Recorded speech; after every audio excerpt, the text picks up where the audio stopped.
Clip number 191۔ اس clip میں آپ قرآن پاک کی سورہ نساء کی آیت نمبر 66 سے 69 تک کی تلاوت، ترجمہ اور تفسیر قرآن صراط الجنان سنیں گے۔ بسم اللہ الرحمن الرحیم۔ ترجمہ، اللہ کے نام سے شروع جو نہایت مہربان رحمت والا ہے۔ وَلَوْ أَنَّا كَتَبْنَا عَلَيْهِمْ أَنِ اقْتُلُوا أَنفُسَكُمْ أَوِ اخْرُجُوا مِنْ دِيَارِكُمْ مَا فَعَلُوهُ إِلَّا قَلِيلٌ مِّنْهُمْ وَلَوْ أَنَّهُمْ فَعَلُوا مَا يُوعظُونَ بِهِ لَكَانَ خَيْرًا لَهُمْ وَأَشَدَّ تَثْبِيتًا وَإِذًا لَّآتَيْنَاهُم مِّن لَّدُنَّا أَجْرًا عَظِيمًا وَلَهَدَيْنَاهُمْ صِرَاطًا مُسْتَقِيمًا۔ ترجمہ، اور اگر ہم ان پر فرض کر دیتے کہ اپنے آپ کو قتل کر دو یا اپنے گھر بار چھوڑ کر نکل جاؤ تو ان میں تھوڑے ہی ایسا کرتے، اور اگر وہ ہر وہ کام کر لیتے جس کی انہیں نصیحت کی جاتی ہے تو ان کے لیے بہت بہتر اور ثابت قدمی کا ذریعہ ہوتا، اور ایسا ہوتا تو ہم ضرور انہیں اپنے پاس سے بہت بڑا ثواب عطا فرماتے اور ہم انہیں ضرور سیدھے راستے کی ہدایت دیتے۔ وَلَوْ أَنَّا كَتَبْنَا عَلَيْهِمْ، اور اگر ہم ان پر فرض کر دیتے، یہاں مخلص و منافق سب کے اعتبار سے فرمایا جا رہا ہے کہ اگر ہم ان پر فرض کر دیتے کہ اپنے آپ کو قتل کرو یا اپنے گھروں سے نکل جاؤ تو ان میں سے تھوڑے ہی ایسا کرتے، جیسا کہ بنی اسرائیل کو مصر سے نکل جانے اور توبہ کے لیے اپنے آپ کو قتل کا حکم دیا تھا۔ اس آیت کا شان نزول کچھ اس طرح ہے کہ حضرت ثابت بن قیس بن شماس رضی اللہ تعالیٰ عنہ سے ایک یہودی نے کہا کہ اللہ عز و جل نے ہم پر خود کو قتل کرنا اور گھر بار چھوڑنا فرض کیا تھا، ہم اس کو بجا لائے تھے۔ اس پر حضرت ثابت رضی اللہ تعالیٰ عنہ نے فرمایا کہ اگر اللہ ہم پر فرض کرتا تو ہم بھی ضرور بجا لاتے۔ اس پر یہ آیت نازل ہوئی کہ یہ کہنا تو آسان ہے، لیکن اگر واقعی ایسا حکم دے دیا جاتا تو ایک بڑی تعداد اس حکم پر عمل نہ کرتی۔ اس میں بطور خاص منافقین یا نئے نئے مسلمان ہونے والے داخل ہوں گے، جیسے منافقین اکثر جہاد سے فرار کی راہ ہی اختیار کرتے تھے، اور نئے نئے مسلمان ہونے والے بھی کئی جنگوں میں ثابت قدم نہ رہ سکے۔ جہاں تک مخلصین یعنی جلیل القدر صحابہ رضی اللہ تعالی عنہم کا تعلق ہے تو کتنی صحابہ ایسے ہیں جنہوں نے مختلف جنگوں میں خود کو سرکار دو عالم علیہ الصلوۃ والسلام کے آگے کھڑا کر دیا اور حضور علیہ الصلوۃ والسلام کی حفاظت میں اپنی جانیں قربان کر دی۔ مزید فرمایا کہ اگر تمہیں خود کو قتل کرنے یا اپنے گھروں سے نکل جانے کا حکم دیا جاتا تو تم میں سے تھوڑے لوگ ہی کرتے، لیکن اگر وہ ہر اس حکم پر عمل کریں جو انہیں دیا جائے، خواہ خود کو جان سے مار دینے کا ہو یا گھروں سے نکل جانے کا، بہر صورت یہ ان کے لیے بہت بہتر ہوتا اور ایمان پر ثابت قدمی کا ذریعہ ہوتا، اور اس پر ہم انہیں عظیم اجر و ثواب عطا فرماتے اور انہیں صراط مستقیم کی اعلیٰ درجے کی ہدایت عطا فرماتے۔ وَمَن يُطِعِ اللَّهَ وَالرَّسُولَ فَأُولَئِكَ مَعَ الَّذِينَ أنعم الله عليهم من النبيين والصديقين والشهداء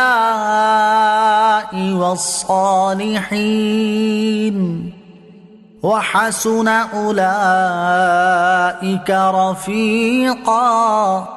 ترجمہ، اور جو اللہ اور رسول کی اطاعت کرے تو وہ ان لوگوں کے ساتھ ہوگا جن پر اللہ نے فضل کیا، یعنی انبیاء اور صدیقین اور شہداء اور صالحین، اور یہ کتنے اچھے ساتھی ہیں۔ وَمَن يُطِعِ اللَّهَ وَالرَّسُولَ، اور جو اللہ اور رسول کی اطاعت کرے۔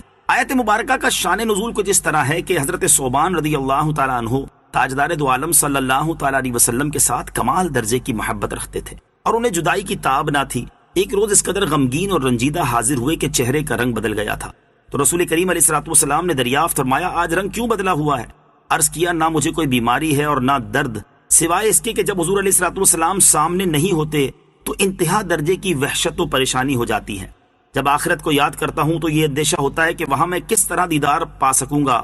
آپ اعلیٰ ترین مقام میں ہوں گے اور مجھے اللہ تعالیٰ نے اپنے کرم سے جنت بھی دی، تو اس مقام عالی تک رسائی کہاں؟ اس پر یہ آیت کریمہ نازل ہوئی اور انہیں تسکین دی گئی کہ منزلوں کے فرق کے باوجود فرما برداروں کو نبی کریم علیہ الصلوۃ والسلام کی بارگاہ میں حاضری اور معیت کی نعمت سے سرفراز فرمایا جائے گا، اور انبیاء علیہ الصلوۃ والسلام کے مخلص فرما بردار جنت میں ان کی صحبت و دیدار سے محروم نہ ہوں گے، حدیث شریف میں ہے آدمی اسی کے ساتھ ہوگا جس سے محبت کرے۔ صحابہ کرام رضی اللہ تعالی عنہم کا شوق رفاقت، اس سے معلوم ہوا کہ حضور پرنور صلی اللہ تعالی علیہ وسلم کی رفاقت صحابہ کرام رضی اللہ تعالی عنہم کو بہت محبوب تھی، اور دنیا کی رفاقت کے ساتھ ساتھ اخروی رفاقت کا شوق بھی ان کے دلوں میں رچا بسا تھا، اور وہ اس کے لیے بڑے فکر مند ہوا کرتے تھے۔ اب صحابہ کرام علیہم رضوان کے شوق رفاقت کے چند اور واقعات سماعت کیجیے۔ چنانچہ مسلم شریف کی حدیث، حضرت ربیعہ بن کعب اسلمی رضی اللہ تعالی عنہ فرماتے ہیں، میں رات کو رسول اللہ صلی اللہ تعالی علیہ وسلم کی خدمت اقدس میں رہا کرتا تھا۔ آپ علیہ الصلوۃ والسلام کے وضو کے لیے پانی لایا کرتا اور دیگر خدمت بھی بجا لایا کرتا تھا۔ ایک روز آپ علیہ الصلوۃ والسلام نے مجھ سے فرمایا سل، مانگو۔ میں نے عرض کیا اسألک مرافقتک فی الجنہ، میں آپ علیہ الصلوۃ والسلام سے جنت میں آپ کا ساتھ مانگتا ہوں۔ آپ علیہ الصلوۃ والسلام نے ارشاد فرمایا اس کے علاوہ اور کچھ؟ میں نے عرض کی میرا مقصود تو وہی ہے۔ آپ علیہ الصلوۃ والسلام نے فرمایا تو پھر زیادہ سجدے کر کے اپنے معاملے میں میری مدد کرو۔ جنگ احد کے موقع پر حضرت ام عمارہ رضی اللہ تعالی عنہا نے عرض کی یا رسول اللہ صلی اللہ تعالی علیہ وسلم، آپ دعا فرمائیے کہ اللہ تعالی ہم لوگوں کو جنت میں آپ صلی اللہ تعالی علیہ وسلم کی خدمت گزاری کا شرف عطا فرمائے۔ اس وقت آپ علیہ الصلوۃ والسلام نے ان کے لیے اور ان کے شوہر اور ان کے بیٹوں کے لیے اس طرح دعا فرمائی، اللهم اجعلهم رفقائي في الجنة، یا اللہ عز و جل ان سب کو جنت میں میرا رفیق بنا دے۔ حضرت ام عمارہ رضی اللہ تعالی عنہا زندگی بھر علانیہ یہ کہتی رہیں کہ رسول اللہ صلی اللہ تعالی علیہ وسلم کی اس دعا کے بعد دنیا میں بڑی سے بڑی مصیبت مجھ پر آ جائے تو مجھ کو اس کی کوئی پرواہ نہیں ہے۔ عاشقوں کے امام حضرت بلال رضی اللہ تعالیٰ عنہ کی وفات کا وقت قریب آیا تو ان کی زوجہ شدت غم سے فرمانے لگی ہائے غم۔ آپ رضی اللہ تعالیٰ عنہ نے فرمایا واہ، بڑی خوشی کی بات ہے کہ کل ہم اپنے محبوب آقا صلی اللہ تعالیٰ علیہ وسلم اور ان کے اصحاب رضی اللہ تعالیٰ عنہم سے ملاقات کریں گے۔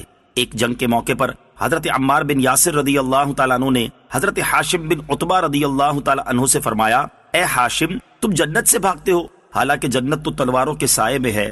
آج میں اپنی محبوب ترین ہستیوں محمد مصطفیٰ صلی اللہ تعالیٰ علیہ وسلم اور ان کے ساتھیوں سے ملاقات کروں گا۔ چنانچہ اسی جنگ میں آپ رضی اللہ تعالیٰ عنہ نے شہادت پائی۔ جب حضرت خباب رضی اللہ تعالیٰ عنہ بیمار ہوئے تو صحابہ کرام ان کی عیادت کے لیے تشریف لائے۔ جب انہوں نے دیکھا کہ یہ اسی مرض میں وفات پا جائیں گے تو فرمایا تم خوش ہو جاؤ، کل تم محبوب ترین ہستی محمد مصطفیٰ صلی اللہ تعالیٰ علیہ وسلم اور ان کے صحابہ سے ملاقات کرو گے۔ اللہ تعالیٰ ان مقدس ہستیوں کے شوق رفاقت کے صدقے ہمیں بھی اپنے حبیب صلی اللہ تعالیٰ علیہ وسلم کی قبر و حشر اور جنت میں رفاقت نصیب فرمائے، آمین۔